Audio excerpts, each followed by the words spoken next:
We start with a major operation in the ongoing fight against urban drugs gangs in North Yorkshire. Tonight we'll see how police in York have joined forces with officers from Merseyside to arrest 32 people. We'll also hear from the mum of a 16-year-old boy who died after being groomed by a county lines gang. Now, county lines is where illegal drugs are transported from one area to another, often across local authority boundaries. Phil Bodmer and cameraman Malik Walton spent 2 days with officers on the operation. I'm heading westbound. Stepping up the fight on the drugs gangs, blighting lives and plaguing communities. This is the battle against those defying county boundaries to ply their illicit trade. Please get up at the door!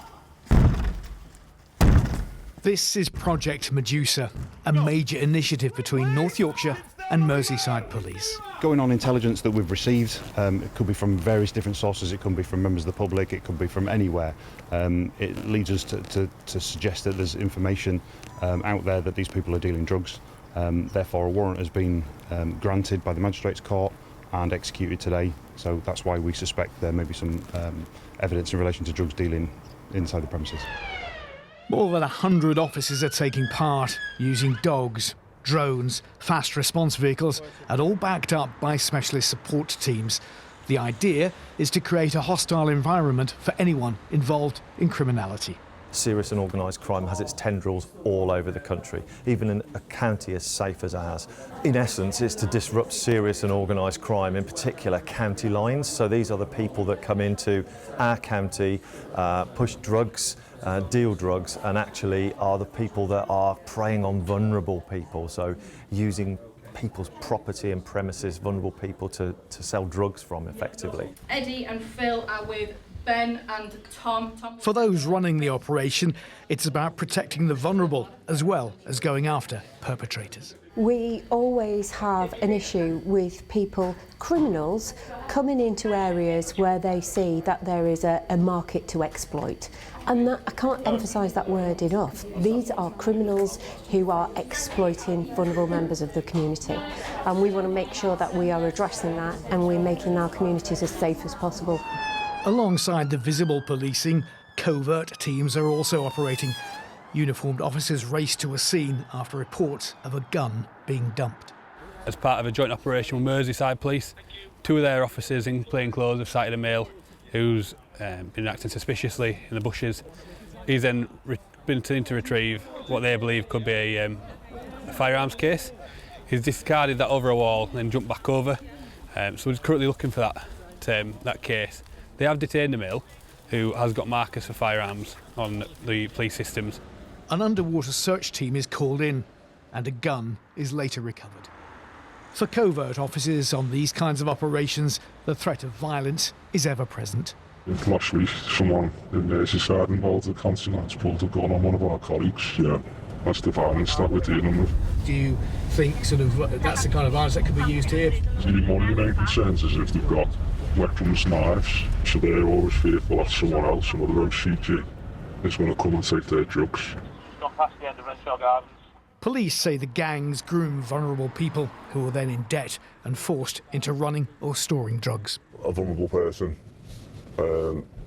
drug user, either use violence or be paying them in drugs to take over their address. And then once they've got their feet under the table, as in they're sat in there dealing or storing the stuff, if the person turns around and said, I'm not happy with this, then violence will be used.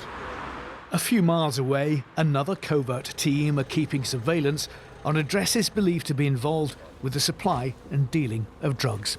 Potentially the occupants are drug users and they're also dealing, or they're in debt maybe, and the other people in the address who have been detained, potentially they're the ones dealing the drugs from the address. Police say these kind of operations to disrupt organised crime can be highly successful.